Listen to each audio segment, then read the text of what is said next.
The Orchard, Part 2. Must have been abandoned a while, judging by those mangoes. Did you hear me?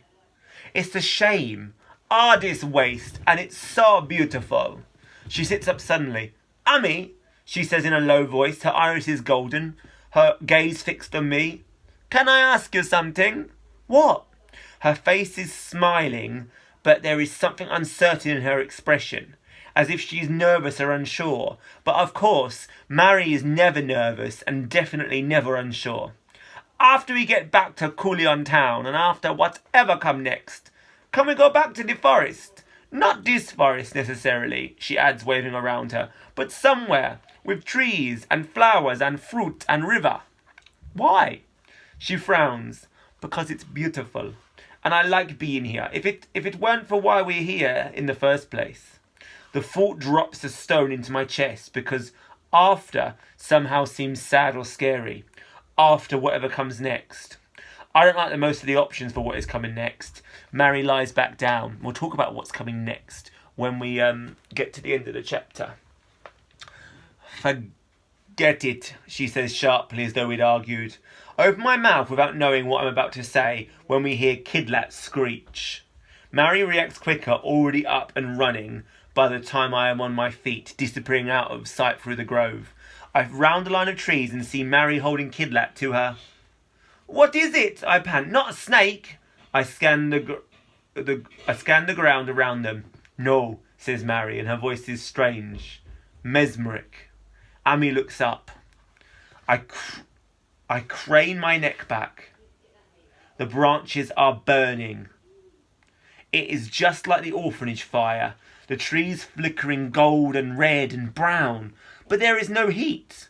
I blink stupidly, trying to stop my mind tricking me like it did with the rotten fruit, trying to see this for what it really is. Some of the flames resolve themselves into flowers, but the others shift and flutter like leaves, and it takes me a long moment to make shapes I recognise out of them. The branches are not covered in flames.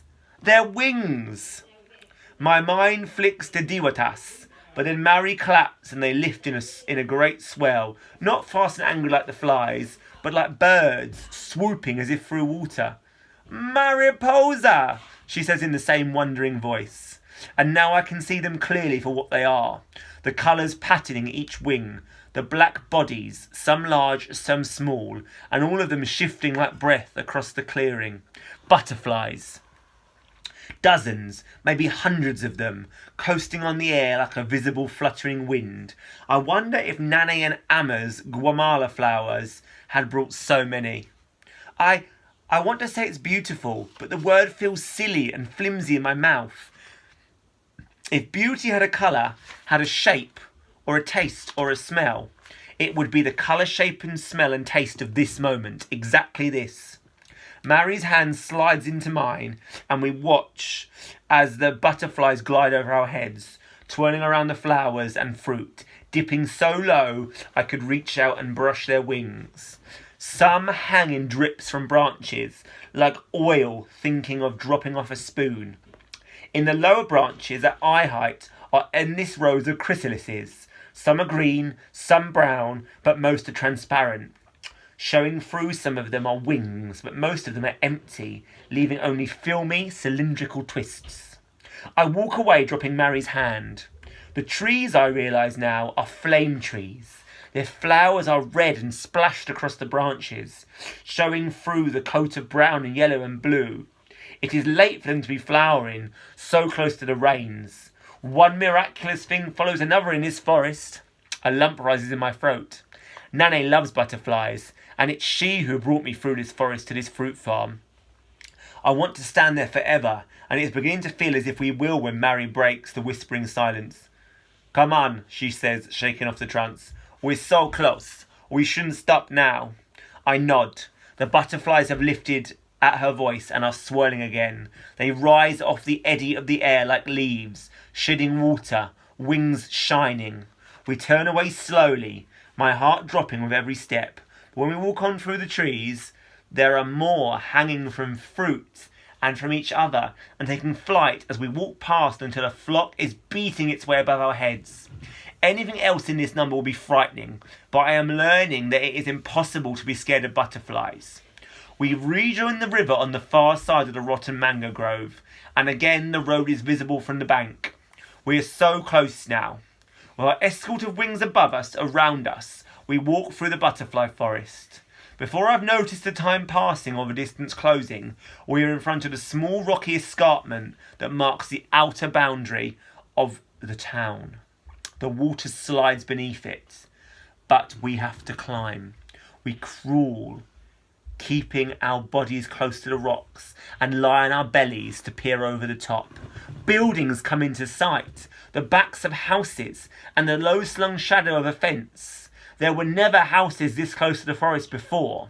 I'm not sure how we're going to get to the hospital without being noticed. I can hear touched children laughing from the gardens ahead as the butterflies swoop around them. Coulion is swarming with them. I hope Nane has seen them. I feel something light brush my face, and a large blue and white butterfly lands neatly on the back of my hand. It opens and closes its wings once more. Ami. Mary says my name. Don't move. I know, I breathe. It's amazing. No. Her voice is tight, a coiled spring. Don't move. Then I feel something else. A weight on my leg, moving across my calves. Slivering. My body tenses. I wasn't prepared for this. Don't move, Mary breathes. I try to remember what Nane told me about snakes. 100 different kinds and only 10 that are poisonous. The weight is shifting up my thigh, and I try not to shudder as I feel it cross my lower back. My insides are locked in a silent scream. They won't do harm unless you do harm, like Diwatas. Up the flat of my back now, and though it is impossible, I imagine I can feel the tongue flicking out across my back. Mary has moved silently beside me to grab a large stone. I can see her hand from the corner of my eye, white-knuckled and shaking. Only 10 poisonous. More scared of you than you are of it. The snake is nearing my shoulders. I wonder if I can move fast enough to flick it off before it has a chance to strike. I should have kicked it off my leg. I focus on the butterfly, its wings opening a third time, a fourth, the eye at the centre of each shimmering on each beat. The snake is over my shoulder, and it is all I can do to stop myself turning to look at it. I can see its head in my peripheral vision, a spade-like triangle. Through my panic comes the memory of a snake cornered in the kitchen ready to strike. A temple viper.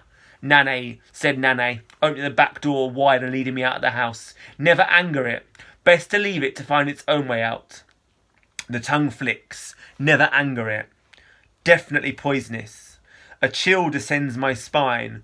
Although I'm sweating in the heat, I can see Mary's hand clenching the stone tighter, and suddenly the butterfly is lifting off my hand with a soft kiss of pressure, and the snake strikes at it, fangs bared, piercing my skin. A boiling brand burns down to my bones, and then Mary's stone comes smashing on top of it, and Kidlat is screaming. And just before I fade into the pain, I think how Nanny always kissed me better if I hurt myself, and how everything is the wrong way round. Whoa! That's the third book I've read this week where the carpet's been pulled out from underneath me. I thought the main concern was getting them home, and yet now we've had a snake, which, due to the sudden movement of the butterfly, has bitten Ami. And Ami thinks it's a poisonous snake. Where do we go from here? Well, my questions were all going to be about them escaping. What's going to happen next? If Ami does recover from his snake bite, they're still going to be sent back to an orphanage. They're not meant to be on the island. How are they managing? Aside from the snake, it was a plan that was never going to work. So, the next chapter, although it's not the last chapter, is called The End. I'll let you think about that before you listen to the next video.